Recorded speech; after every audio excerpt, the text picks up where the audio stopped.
Hallo und willkommen zu einer neuen Folge. Ich bin Jonas. Und ich bin Lena. Schön, dass ihr da seid. Heute geht es um ein Thema, das an der Uni oft mehr Stress macht als Mathe.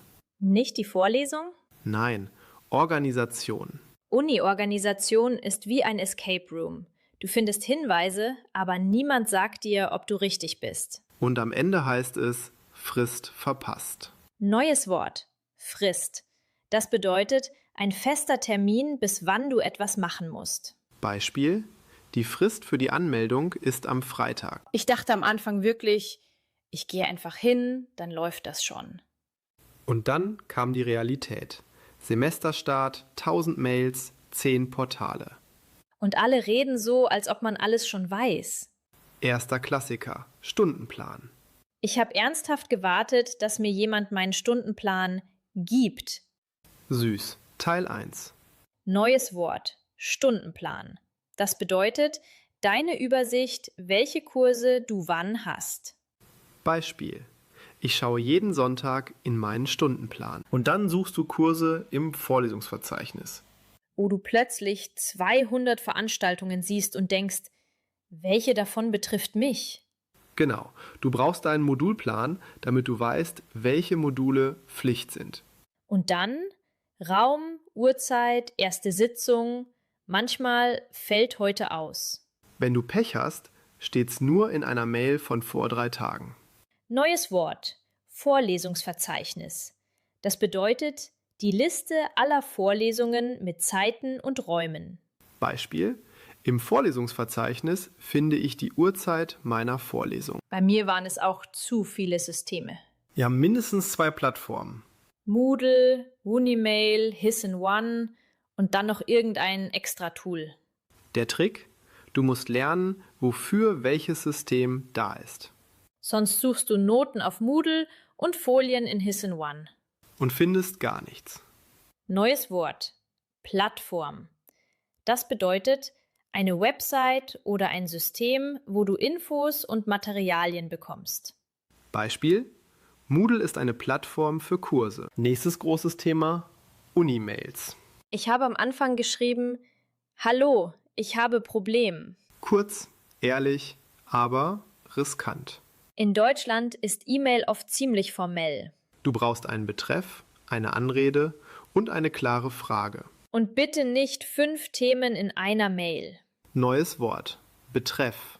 Das bedeutet die kurze Überschrift einer E-Mail. Beispiel. Betreff Frage zur Klausuranmeldung. Und wenn du an ein Sekretariat oder eine Dozentin schreibst, hilft auch Kontext. Kurs, Datum, Gruppe. Und manchmal wollen sie deine Matrikelnummer. Ja, damit sie dich eindeutig zuordnen können. Ich habe das einmal vergessen und bekam nur, wer sind Sie?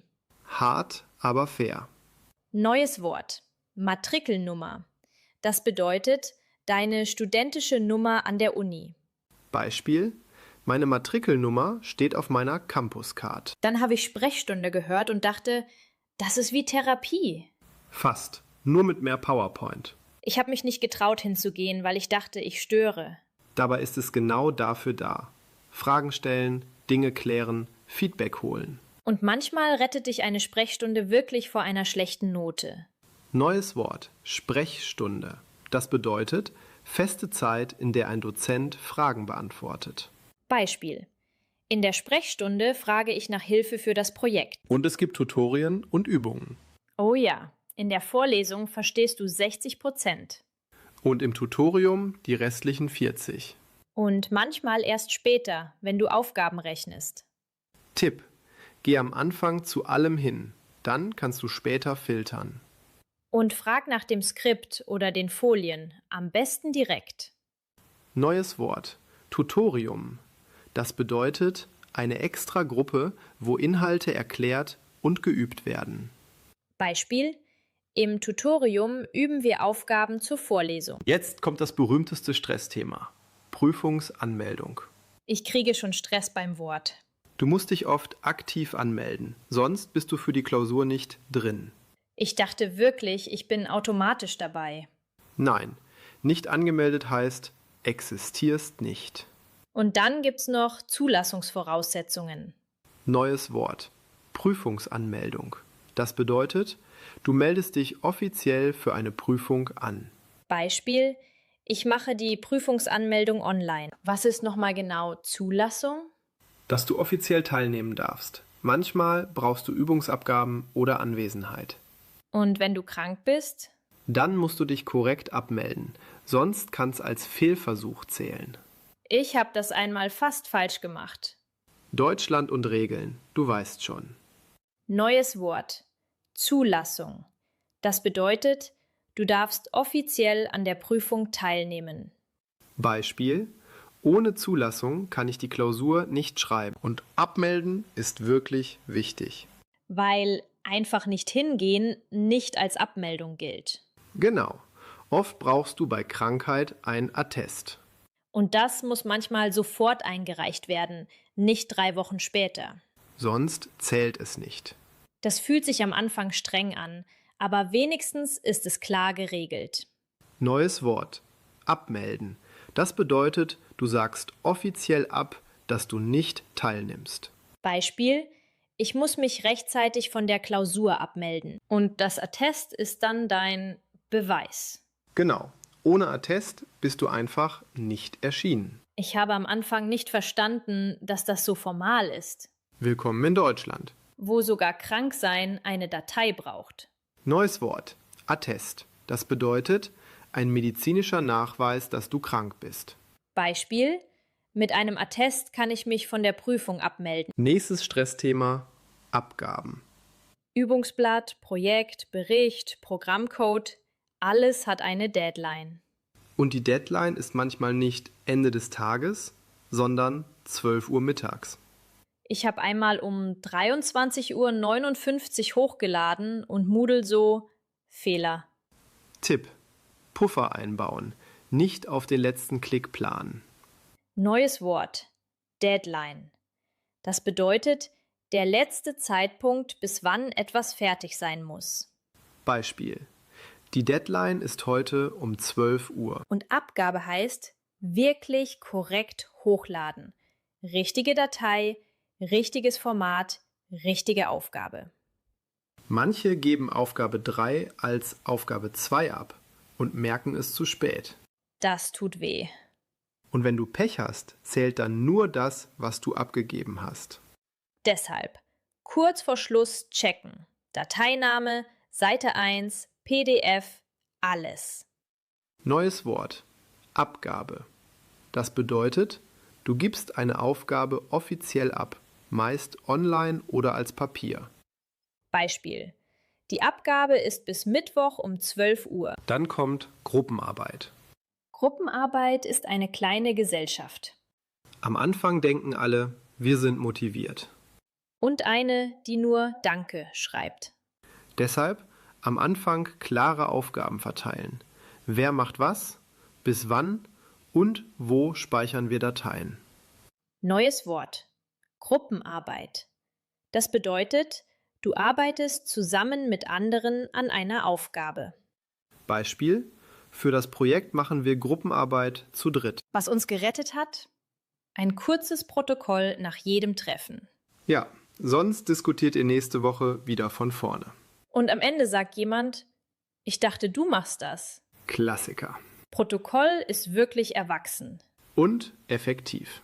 Neues Wort: Protokoll. Das bedeutet kurze Notizen über ein Treffen und Entscheidungen. Beispiel: Nach dem Meeting schreibe ich ein Protokoll für die Gruppe. Jetzt Uni-Alltag. Bibliothek. Die Bib ist super, wenn man die Regeln versteht. Du kannst Bücher ausleihen, online verlängern und auch reservieren, wenn sie weg sind. Und wenn du zu spät bist, gibt's manchmal Gebühren. Deutschland liebt Konsequenzen. Aber fair, wenn du es einmal checkst, läuft es. Neues Wort: Ausleihen. Das bedeutet, du nimmst etwas für eine Zeit mit und bringst es zurück. Beispiel: Ich leihe ein Buch in der Bibliothek aus. Verlängern war für mich neu. Ich dachte, wenn's abläuft, ist es vorbei. Nein, du kannst die Leihfrist oft mit einem Klick verlängern. Und das spart dir Stress.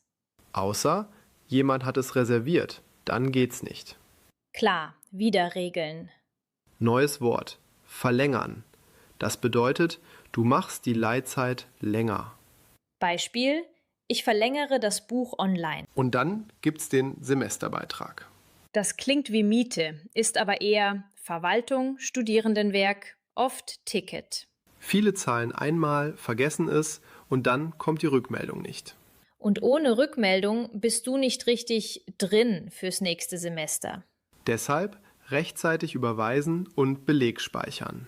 Neues Wort: Semesterbeitrag. Das bedeutet Geld, das du jedes Semester an die Uni zahlst, zum Beispiel für Ticket und Verwaltung. Beispiel: Den Semesterbeitrag überweise ich am Anfang des Semesters. Und dann diese Zahlen: Leistungspunkte, ECTS, Module. Leistungspunkte zeigen, wie groß ein Kurs ist, wie viel Arbeit dahinter steckt. Ich habe am Anfang Kurse gewählt, die interessant klangen. Und dann gemerkt, Überschneidungen, Voraussetzungen, Prüfungen nur einmal im Jahr. Deshalb Modulhandbuch lesen, auch wenn es trocken ist. Neues Wort: Leistungspunkte. Das bedeutet Punkte, die zeigen, wie groß ein Kurs ist. Arbeitsaufwand. Beispiel: Diese Vorlesung hat 6 Leistungspunkte. Und noch trockener, aber wichtig, Prüfungsordnung. Das ist das Regelbuch. Niemand liest es gern, aber es schützt dich. Da steht, wie viele Versuche, welche Fristen, wie Rücktritt funktioniert, wie Noten zählen. Ich wünschte, ich hätte das früher gelesen. Ja, weil das wusste ich nicht, selten hilft. Neues Wort: Prüfungsordnung. Das bedeutet die offiziellen Regeln für Prüfungen in deinem Studiengang. Beispiel: In der Prüfungsordnung steht, wie viele Versuche ich habe. Noch ein Uniwort, das ständig kommt: Folien. PowerPoint-Seiten. Und manchmal sind die Folien online, aber ohne Erklärung. Dann brauchst du Tutorium, Freunde oder Sprechstunde. Oder du hörst die Aufnahme, wenn es eine gibt. Genau. Neues Wort: Folien. Das bedeutet die Seiten einer Präsentation, meistens PowerPoint.